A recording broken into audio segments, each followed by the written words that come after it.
പെന്തക്കോസ്ത് സഭയുടെ ഈസ്റ്റ് ആഫ്രിക്കയിലെ provincial പാപ്പഞ്ചേരിൻ്റെ മകനുമായ Johnson അച്ഛ, നമുക്കേവർക്കും പ്രിയങ്കരനായിരുന്ന പാപ്പൻ ചേട്ടൻ, എല്ലാവരും അറിയപ്പെടുന്നത് OKP എന്നാണ്.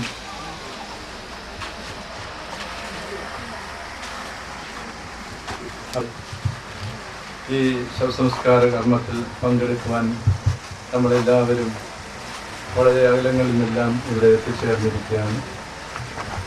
നമുക്കറിയാം, പാപ്പൻ ചേട്ടനെ സംബന്ധിച്ച് ഈ വേനപ്പാറ അതിൻ്റെ പ്രാന്ത പ്രദേശങ്ങളിലും ഉള്ള മുഴുവൻ ആൾക്കാരുമായിട്ട് ഒത്തിരി ബന്ധം സ്ഥാപിക്കുകയും കുടിയേറ്റത്തിൻ്റെ ആരംഭ കാലഘട്ടത്തിൽ ഈ വേനപ്പാറയുടെ എല്ലാവിധ പുരോഗതിക്കും വേണ്ടി കഠിനാധ്വാനം ചെയ്യുകയും ചെയ്തുകൊണ്ട് അദ്ദേഹത്തെ തീർച്ചയായിട്ടും നമ്മളെ ഈ പ്രദേശത്തുള്ളവർ എന്നും അനുസ്മരിക്കും എന്നതിന് സംശയമില്ല. അധ്വാനം ചെയ്ത ഒരു വലിയ മനുഷ്യസ്നേഹിയാണ്. ഞാൻ വന്ന ഈ അവസരത്തിൽ വേനപ്പാറയിൽ എത്തിച്ചേർന്നപ്പോൾ കൈക്കാരനായിട്ട് ഒരു വർഷക്കാലം എന്നോടൊപ്പം പ്രവർത്തിച്ചു. ഒരു ആദ്യകാല കുടിയേറ്റ കാലഘട്ടത്തിൽ വേനപ്പാറ അവികസിതമായ ഒരു പ്രദേശമായിരുന്നെങ്കിലും വ്യാപാര രംഗത്ത് അന്ന് വേനപ്പാറയായിരുന്നു മലഞ്ചരക്ക് വ്യാപാരത്തിൽ മുൻപന്തിയിലുണ്ടായിരുന്നു. അതിൻ്റെ എല്ലാം കാരണക്കാരൻ പാപ്പൻ ചേട്ടൻ തന്നെയായിരുന്നു. ഈ പ്രദേശത്തുള്ള എല്ലാ വികസനത്തിനും സാമൂഹ്യ രാഷ്ട്രീയ രംഗത്ത് വളരെ വ്യക്തി മുദ്ര പതിപ്പിച്ചാണ് അദ്ദേഹം കടന്നു പോകുന്നത്. കല്ലിടുക്കൽ കുടുംബത്തെ സംബന്ധിച്ചിടത്തോളം ഒരു വലിയ വ്യക്തിയുടെ വിടവ് ഇവിടെ നമുക്ക് കാണാൻ സാധിക്കുന്നുണ്ട്. ധാരാളം വൈദികരും സിസ്റ്റേഴ്സും അടങ്ങുന്ന ഈ കല്ലിടുക്കൽ കുടുംബം തീർച്ചയായിട്ടും ഈ ഇടവകയുടെ എല്ലാവിധ കാര്യങ്ങളിലും ആത്മാർത്ഥമായി പ്രവർത്തിച്ച് കൊണ്ടിരിക്കുന്നവരാണ്. പാപ്പൻ ചേട്ടനെ സംബന്ധിച്ചിടത്തോളം അന്തോണിസ്റ്റിൻ്റെ കാലത്ത് വിഷ ചികിത്സയ്ക്ക് അച്ഛനെ എല്ലാവിധത്തിലും സഹായിച്ചുകൊണ്ടിരുന്ന ഒരു വ്യക്തി കൂടിയാണ്. അനേകം പേരെ രക്ഷപ്പെടുത്തുന്ന കാര്യത്തിൽ ജീവകാരുണ്യ പ്രവർത്തനത്തിൽ അദ്ദേഹം മുൻപന്തിയിൽ തന്നെയായിരുന്നു.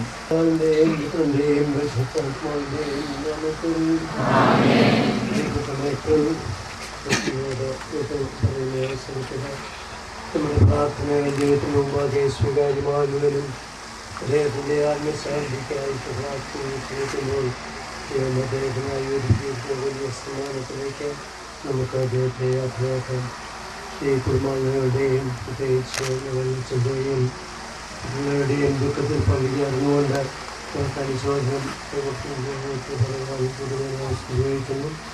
നിങ്ങളെ ആശ്വസിപ്പിക്കട്ടെ. അദ്ദേഹം കാണിച്ചു വന്ന വലിയ മാതൃക തുടർന്ന് പ്രവർത്തിക്കാൻ അദ്ദേഹത്തോട് ബന്ധപ്പെട്ടവർക്കും ഇടവരട്ടെ എന്ന് ആശംസിക്കുന്നു. അനുദപിക്കുന്ന പാപികളുടെ നിത്യസങ്കേതമായ ദൈവമേ, നിങ്ങളുടെ പാപമോചനത്തിനായി പരിനീരിനെ ആശീർവദിക്കണമേ. ഈ ജലത്താൽ വിശുദ്ധീകരിക്കുകയും ചെയ്യണമേ. പിതാവിൻ്റെയും പുത്രൻ്റെയും പരിശുദ്ധാത്മാവിൻ്റെയും നാമത്തിൽ സുഗന്ധദ്രവ്യങ്ങളുടെയും പരിമളസസ്യങ്ങളുടെയും നാഥനായ ദൈവമേ, അങ്ങേ ദൈവമാനത്തിനും ഞങ്ങളുടെ പാപമോചനത്തിനുമായി ഈ സമയക്രിയകൾ ആശീർവദിക്കണമേ. പിതാവിൻ്റെയും പുത്രൻ്റെയും പരിശുദ്ധാത്മാവിൻ്റെയും നാമത്തിൽ ദൈവത്തിന് സ്തുതി. ദൈവത്തിന് സ്തുതി. സമാധാനവും പ്രത്യാശയും എപ്പോഴും എന്നേക്കും. സ്വർഗ്ഗസ്ഥനായ ഞങ്ങളുടെ പിതാവേ,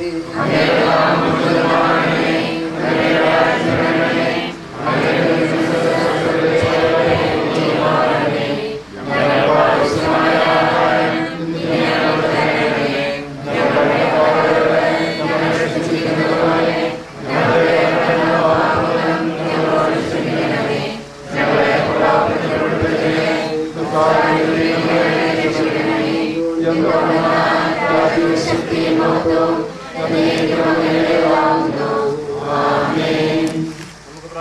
എല്ലാം സമാധാനം നമ്മോടുകൂടെ.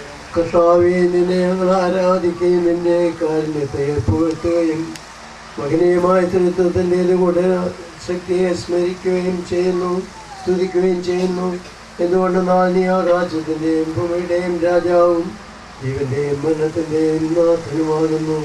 പിതാവും പുത്രനും പരിശുദ്ധാത്മാവുമായ സർവേശ്വരായ നീക്കും. മനുഷ്യജീവിതം പുൽക്കൊടിക്ക് തുല്യമാകുന്നു. മരിച്ചവരെ ഉയർപ്പിക്കുന്നവനെ നിന്റെ തിരുനാമത്തിന് സ്തുതിയും.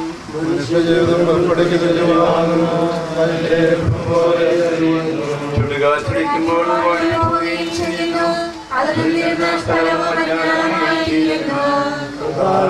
സ്നേഹിക്കുന്നവരുടെ മേൽ നിന്നവന്റെ അനുഗ്രഹം ഉണ്ടായിരിക്കും.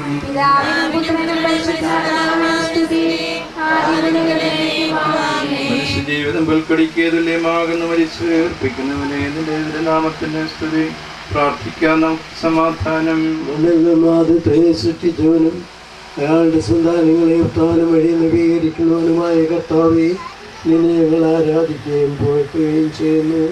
എന്തുകൊണ്ടെന്നാൽ നീ ആകാശത്തിൻ്റെയും ഭൂമിയുടെയും രാജാവും ജീവന്റെയും മരണത്തിൻ്റെയും നാഥനുമാകുന്നു.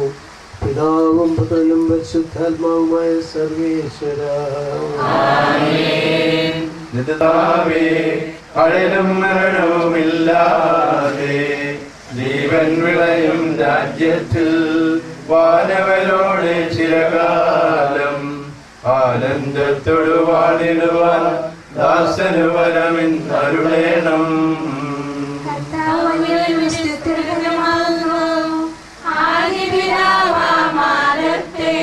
സൃഷ്ടിച്ചവനാം ദൈവത്തിൽ ആശ്രയമഖിലമടയ്ക്കുന്നു.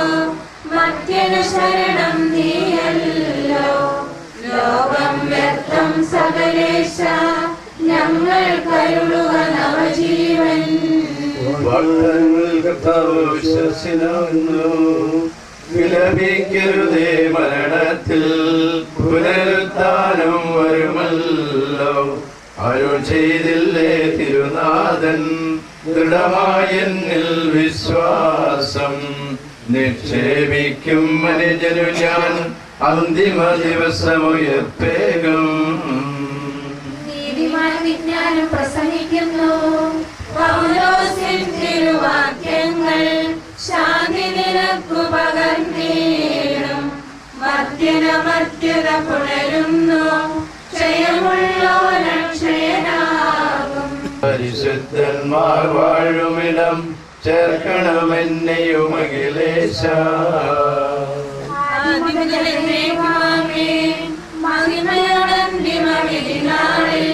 കർത്താവേ, നീ അണയുമ്പോൾ കരുണയോടെന്നെ നിർത്തണമേ.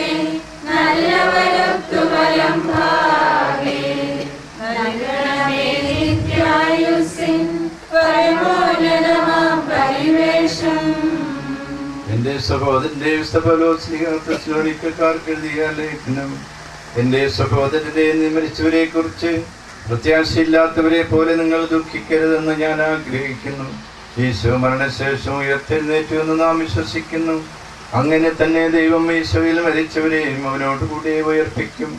നമ്മുടെ കർത്താവ് ആഗതനാകുമ്പോൾ ജീവിച്ചിരിക്കുന്നവർ മരിച്ചവർക്കും കടക്കയില്ല എന്ന് നമ്മുടെ കർത്താവിൻ്റെ വാക്കുകളിൽ ഞങ്ങൾ നിങ്ങളെ അറിയിക്കുന്നു. എന്തുകൊണ്ടെന്നാൽ നമ്മുടെ കർത്താവ് അധികാരത്തോടും പ്രധാനം ആലാഖയുടെ ശബ്ദത്തോടും ദൈവത്തിന്റെ കാഹളത്തോടും കൂടെ സ്വർഗത്തിൽ നിന്ന് എഴുന്നള്ളി വരും. മിശിഹായിൽ മരിച്ചവർ ആദ്യം ഉയർന്നെഴുന്നേൽക്കും. അപ്പോൾ ജീവിച്ചിരിക്കുന്നവരായ നാം കർത്താവിന്റെ എതിരേൽപ്പിനായി അവരോടുകൂടെ മേഘങ്ങളിൽ വെക്കപ്പെടും. നാം എന്നും കർത്താവിന്റെ കൂടെ ആയിരിക്കുകയും ചെയ്യും. ആകയാൽ ഈ വാക്കുകളാൽ നിങ്ങൾ പരസ്പരം ആശ്വസിപ്പിക്കുവിൻ.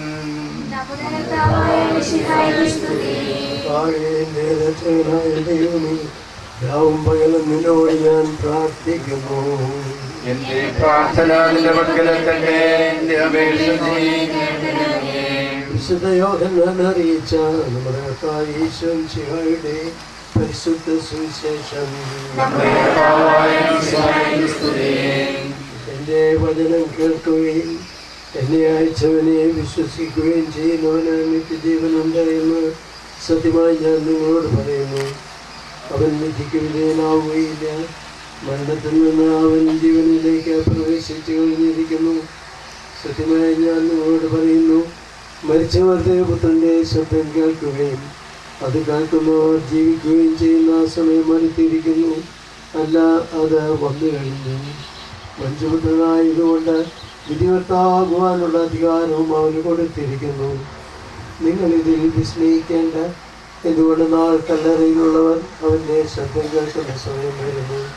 അപ്പോൾ നന്മ ചെയ്തവർ ജീവന്റെ ഉയർപ്പിനും തിന്മ ചെയ്തവർ വിധിയുടെ ഉയർപ്പിനുമായി പുറത്തു വരും.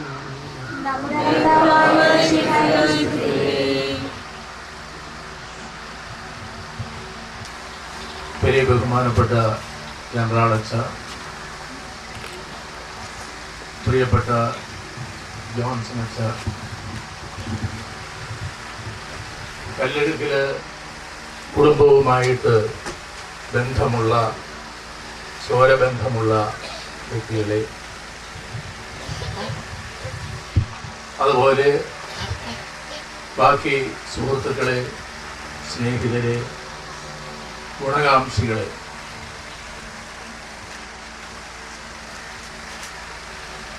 ഇന്ന് നമ്മൾ OKPയുടെ ശവസംസ്കാരത്തിൽ സംബന്ധിക്കാൻ വന്നവരാണ്. മൈക്കിൾ എന്ന് പറഞ്ഞാൽ അല്ലെങ്കിൽ പാപ്പച്ചൻ എന്ന് പറഞ്ഞാൽ ഇതൊന്നും എൻ്റെ നാവിൽ ഒതുങ്ങേലാത്തത് കൊണ്ടാണ് ഞാൻ OKP എന്ന് തന്നെ പറയുന്നത്. നമ്മൾ ചിന്തിച്ചു നോക്കിയാൽ ഇതുപോലെ ആൾക്കാരെല്ലാം വന്ന് സ്നേഹപൂർവം ഒരു യാത്രയയപ്പ് പാപ്പച്ചന് കിട്ടി അല്ലെ കിട്ടുന്നു എന്ന് പറയുമ്പോൾ അത് മറ്റൊന്നിൻ്റെയും പേരിലല്ല, അദ്ദേഹത്തിൻ്റെ ആ ജീവിത ശൈലിയുടെയും പ്രവർത്തനത്തിൻ്റെ സൗകുമാര്യത്തിൻ്റെയും ഒക്കെ ഫലമാണ് എന്നതിൽ യാതൊരു സംശയമില്ല. 5-8 ദിവസം മുമ്പ് പാപ്പച്ചൻ്റെ അടുത്ത് വന്നപ്പോൾ ഞാൻ ചോദിച്ചു, എങ്ങനെയുണ്ട് പാപ്പച്ച, നിൻ്റെ കാര്യം, നിൻ്റെ ഉള്ളൊക്കെ എങ്ങനെയുണ്ട്? ഞങ്ങളിങ്ങനെ ഇഷ്ടംപോലെ ഇങ്ങനെ സംസാരിച്ചിട്ടുള്ള പാപ്പച്ചനോട് എന്നോട് പറഞ്ഞു, വെച്ചാൽ കണ്ണ് നിറയുന്നുണ്ടായിരുന്നു. എൻ്റെ ജീവിതത്തിൽ എനിക്ക് കിട്ടാവുന്നതിൻ്റെ അങ്ങേയറ്റം കിട്ടിയിട്ടുണ്ട്. ഞാൻ സന്തോഷവാനാണ്. എനിക്കൊന്നിനെക്കുറിച്ചും യാതൊരു ആവലാതിയോ പേടിയോ ഭയമോ ഒന്നുമില്ല. അതുകൊണ്ട് മുകളിലേക്ക് പോകാനായിട്ട് ഞാൻ ഒരുങ്ങുകയാണ്. അച്ഛൻ പ്രാർത്ഥിക്കണം. അതാണ് എന്നോട് പറഞ്ഞ അവസാനത്തെ വാക്കുകൾ. എനിക്ക് വളരെയേറെ സന്തോഷം തോന്നി. ഇത്രമേൽ ഒരു വ്യക്തിക്ക് ഉറപ്പായിട്ട് സംസാരിക്കാൻ കഴിയുക എന്ന് പറയുന്നത് ഒരു വലിയ കാര്യമാണ്, ചില്ലറ കാര്യമൊന്നുമല്ല. നമുക്കറിയാം, സുവിശേഷത്തിൽ നമ്മൾ വായിക്കുന്നുണ്ട്, സ്നാപക യോഹന്നാനെ കുറിച്ച് ഈശോ പറഞ്ഞപ്പോൾ സ്ത്രീകളിൽ നിന്ന് ജനിച്ചവരിൽ ഏറ്റവും മഹാനാണ് സ്നാപക യോഹന്നാൻ. ആ കൂട്ടത്തിൽ തന്നെ ഈശോ പറഞ്ഞു, സ്വർഗരാജ്യത്തിലെ ഏറ്റവും ചെറിയവൻ ഇതിനേക്കാളും മിടുക്കനാണ്. അത് വെച്ച് നോക്കുമ്പോൾ ഇന്ന് നമ്മൾ ആരെക്കാളും സമർത്ഥമായിട്ട് ജീവിതം ചെലവഴിച്ച് നിത്യസമ്മാനത്തിനായിട്ട് വിളിക്കപ്പെട്ട OKP ഒരു പ്രത്യേക സൃഷ്ടിയായിരുന്നു എന്നാണ് എനിക്ക് തോന്നുക. 7 കൊല്ലത്തിലേറെ എല്ലാ ദിവസവും കാണുകയും ഇടപെടുകയും ചെയ്തിട്ടും ഇടയ്ക്കിടയ്ക്കൊക്കെ ഞങ്ങൾ അങ്ങോട്ടും ഇങ്ങോട്ടും ഒക്കെ പ്രശ്നിക്കുകയും അതൊക്കെ അപ്പം തന്നെ ഒരു 10 മിനിറ്റ് പോലും നിൽക്കില്ല. കാര്യങ്ങൾ പരസ്പരം മനസ്സിലായി കഴിയുമ്പോൾ അത് ചെയ്യും. പ്രവർത്തന മേഖലകളിൽ സ്കൂള്, കൃഷി, അതിനെല്ലാം എപ്പോഴും മുമ്പിൽ ഉണ്ടായിരുന്നൊരു വ്യക്തിയായിരുന്നു പാപ്പച്ചൻ. ഏത് സമയത്ത് വിളിച്ചാലും ഒരു സെക്കൻഡ് വിടാതെ വരും. അതുപോലെ തന്നെ എൻ്റെ ഫീസ്റ്റ് പെരുന്നാളൊക്കെ വരുമ്പോൾ എന്നെ ഈ കാലം അത്രയും അദ്ദേഹം വിളിച്ച് വിഷ് ചെയ്യുകയും അഭിവാദ്യങ്ങൾ അർപ്പിക്കുകയും ചെയ്യുമായിരുന്നു. ഒരു പ്രത്യേക കൃപയാണ്. കഴിഞ്ഞ് പോരുമ്പോൾ പാപ്പച്ചനെ കുറിച്ച് ചിന്തിച്ചുകൊണ്ട് മനസ്സിൽ വന്നു കഴിഞ്ഞപ്പോൾ നമ്മുടെ വേനപ്പാറ പള്ളി ആദ്യമായിട്ട് ആരംഭിക്കുന്ന അവസരത്തിൽ അതിൻ്റെ സ്ഥലം നിശ്ചയിക്കാൻ വേണ്ടി സ്കൂളിൻ്റെ താഴെയുള്ള പാറപ്പുറത്ത് ഏതാനും കാരണവന്മാർ ഒരുമിച്ച് കൂടിയപ്പോൾ ഒരു പയ്യനായിട്ട് അവർക്ക് തിന്നാൻ കപ്പളങ്ങാപ്പഴം ചെത്തി ഒരു പ്ലേറ്റിൽ കൊണ്ടുവന്ന് കൊടുത്തു ഈ പാപ്പച്ചന്. ആ പാപ്പച്ചന് ഇന്ന് പള്ളിയില്ല, അവസാനമായിട്ട് പോയി കിടക്കാൻ പള്ളിയില്ല. പക്ഷേ ഒരു വലിയ കാര്യം നമ്മൾ മനസ്സിലാക്കണം. കാരണം ഇത്രയേറെ സമയം കാലം പള്ളിയിൽ ചെലവിട്ടിയ ഒരു മനുഷ്യന് ഈ ഇടവേ വേറെ ആരും ഉണ്ടെന്ന് ഞാൻ വിശ്വസിക്കുന്നില്ല. അതുകൊണ്ടാണ് ഞാൻ ധൈര്യപൂർവ്വം പറഞ്ഞത്, ഇവിടെ എവിടെ കിടത്തിയാലും ഇതും പള്ളിയാ, സിന്തേരി വെച്ചാലും പള്ളിയാ. പാപ്പച്ചനെ സംബന്ധിച്ച് അദ്ദേഹത്തിൻ്റെ ജീവിതത്തിൻ്റെ ഏറ്റവും വലിയ സുന്ദരമായ വശം അതായിരുന്നു. ഒരു യഥാർത്ഥത്തിലുള്ള ഒരു ക്രൈസ്തവ ജീവിതത്തിൻ്റെ, പ്രത്യേകിച്ച് ഒരു കുടിയേറ്റക്കാരൻ്റെ സകലവിധ സൽഗുണങ്ങളും വിളങ്ങിയിരുന്ന ഒരു മഹാവ്യക്തി എന്ന് തന്നെ പറയാനാണ് ഞാൻ ആഗ്രഹിക്കുക. അതുകൊണ്ടാണ് അദ്ദേഹം മറ്റാരെയും കാള് സമുന്നതമായ ഒരു പദവിയിൽ ദൈവ സാന്നിധ്യത്തിൽ അദ്ദേഹം എത്തിക്കഴിഞ്ഞു. ഇതാണ് നല്ലത്. നമുക്കൊക്കെ ഇതൊരു വലിയ മാതൃകയാണ്. നല്ലത് ചെയ്താൽ അത് അംഗീകരിക്കാൻ ലോകം പിന്നിലുണ്ട്. അത് നമുക്കൊക്കെ ഒരു പഠന വിഷയമാക്കേണ്ട കാര്യമാണെന്നാണ് എനിക്ക് തോന്നുക. അതുപോലെ തന്നെ അദ്ദേഹത്തിൻ്റെ കുടുംബജീവിതത്തെ സംബന്ധിച്ച് വളരെ നല്ല പെരുമാറ്റമാണ് വീട്ടിൽ മക്കളോട്. എല്ലാം കള്ളു കുടിക്കുമെന്ന്, പണ്ടങ്ങാണ്ട് കുടിക്കുമെന്ന് പറഞ്ഞു കേട്ടിട്ടുണ്ട്. അല്ല, ഞാൻ ഒരിക്കലും കണ്ടിട്ടില്ല. 7 കൊല്ലത്തിലേറെ ഒരുമിച്ചുണ്ടായിട്ട്. പക്ഷേ വീട്ടിൽ വളരെ സന്തോഷകരമായിട്ട് അദ്ദേഹം പെരുമാറുമായിരുന്നു. അന്നക്കുട്ടിക്കൊക്കെ കൃത്യമായിട്ടറിയാം. ഈ മക്കളൊക്കെ നല്ലവരാകുന്നതിൻ്റെ കാരണം അത് തന്നെയാണ്. ഏറ്റവും മൂത്ത അച്ഛനാ ജോൺസൺ അച്ഛൻ. പാപ്പച്ചൻ്റെ വിജയങ്ങളിൽ വെച്ച് നോക്കുമ്പോൾ ഇനി ജോൺസൺ അച്ഛൻ ജീവിച്ചിരിക്കുന്നിടത്തോളം കാലം പാപ്പച്ചന് വേണ്ടി അൾത്താരയിൽ ബലി അർപ്പിക്കാൻ ഒരാൾ, ഇങ്ങനെ ഒരാളെ കണ്ടിട്ട് കാരണവന്മാരായ നിങ്ങൾക്ക് പിരിയാൻ സാധിക്കുന്നു എന്ന് വരികിൽ അത് ജീവിതത്തിലെ ഏറ്റവും വലിയൊരു നേട്ടമായിരിക്കും. എൻ്റെ അപ്പന് വേണ്ടിയിട്ട് ഞാൻ പ്രാർത്ഥിക്കാൻ തുടങ്ങിയിട്ട് 46 വർഷമായി. ഇത് ഞാൻ പറയാൻ കാരണം, എൻ്റെ അപ്പം മരിച്ചു കിടക്കുമ്പോൾ ഇവിടെ കൂടി നിൽക്കുന്നവരിൽ കുറേ പേര് വീട്ടിൽ വന്നു. ഈ കൂട്ടത്തിൽ പ്രധാനമായിട്ടും കാണാത്ത ഒരു മുഖമുണ്ട്, ഔസേപ്പച്ചൻ്റെതാണ്, കയ്യിൽ ഔസേപ്പച്ചൻ ഈ കൂട്ടത്തിൽ മുമ്പിൽ കാണുന്നതാണ്. അതുപോലെ തന്നെ അപ്പച്ചായി, ഇവരെല്ലാവരും കൂടെ കൂടി, പ്രത്യേകിച്ച് പാപ്പച്ചൻ മുൻകൈ എടുത്ത് എൻ്റെ അപ്പൻ്റെ മൃതശരീരം പെട്ടിക്കകത്ത് കിടത്തി എല്ലാം വൃത്തിയാക്കി കാര്യങ്ങളെല്ലാം ചെയ്തു വെച്ചത് പാപ്പച്ചനായിരുന്നു. ഞാനതൊരിക്കലും മറക്കില്ല. അതുകൊണ്ട് എന്ത് പ്രതിസന്ധി ഉണ്ടെങ്കിലും പാപ്പച്ചനെ പറഞ്ഞു വിടാൻ മരണമെന്ന് തന്നെ ഞാൻ തീരുമാനിച്ചിരിക്കുകയായിരുന്നു. ഈ അവസരത്തിൽ ഇതുപോലെ നന്മ നൽകിക്കൊണ്ട് പിരിഞ്ഞു പോയ ഈ വ്യക്തിക്ക് നമ്മൾ സമുചിതമായ അദ്ദേഹത്തിന് ഒരു യാത്രയയപ്പ് നൽകി, അദ്ദേഹത്തിൻ്റെ ജീവിതത്തിൽ എന്തെങ്കിലും പോരായ്മകളോ കുറവുകളോ ഉണ്ടെങ്കിൽ സർവശക്തനായ ദൈവം അത് സമ്പൂർണ്ണമായിട്ട് അദ്ദേഹത്തോട് പൊറുക്കാൻ വേണ്ടി നമ്മൾ പ്രാർത്ഥിക്കണം. അതാണ് ഇന്ന് നമ്മുടെ കടമ, പ്രത്യേകിച്ച് വീട്ടിലുള്ളവരുടെയും കടമ. അപ്പോൾ അതുകൊണ്ട് മനുഷ്യനെന്നുള്ള നിലയിൽ എന്തെങ്കിലും ദൗർബല്യങ്ങൾക്ക് വിധേയനായിട്ടുണ്ട് എന്ന് വരികിൽ, നിത്യസൗഭാഗ്യത്തിന് അത് വിലങ്ങടിച്ച് നിൽക്കുന്നുണ്ട് എന്ന് വരികിൽ നമ്മൾ പ്രാർത്ഥിക്കുവാൻ ഏറ്റവും വലിയൊരു ബാധ്യത നമുക്കുണ്ട്. നമുക്കത് മാറ്റിക്കളയാനായിട്ട് സാധിക്കും. അതാണ് ഒരു മരിച്ച വ്യക്തിയോട് നമുക്ക് കാണിക്കാവുന്ന ഏറ്റവും വലിയ ഒരു ഒരു ഭാവം.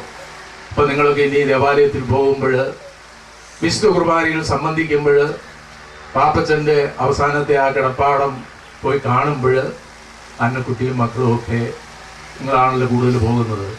നിങ്ങൾ ആ സ്നേഹത്തോടു കൂടി പാപ്പച്ചനെ ഓർമ്മിക്കുക. ഞങ്ങൾ അച്ഛന്മാരും അതുപോലെ കൈക്കാരനായിട്ട് അദ്ദേഹം സേവനം ചെയ്ത് ലഭിച്ചിട്ടുള്ള ആരുമൊക്കെ പാപ്പച്ചന് വേണ്ടി പ്രാർത്ഥിക്കും.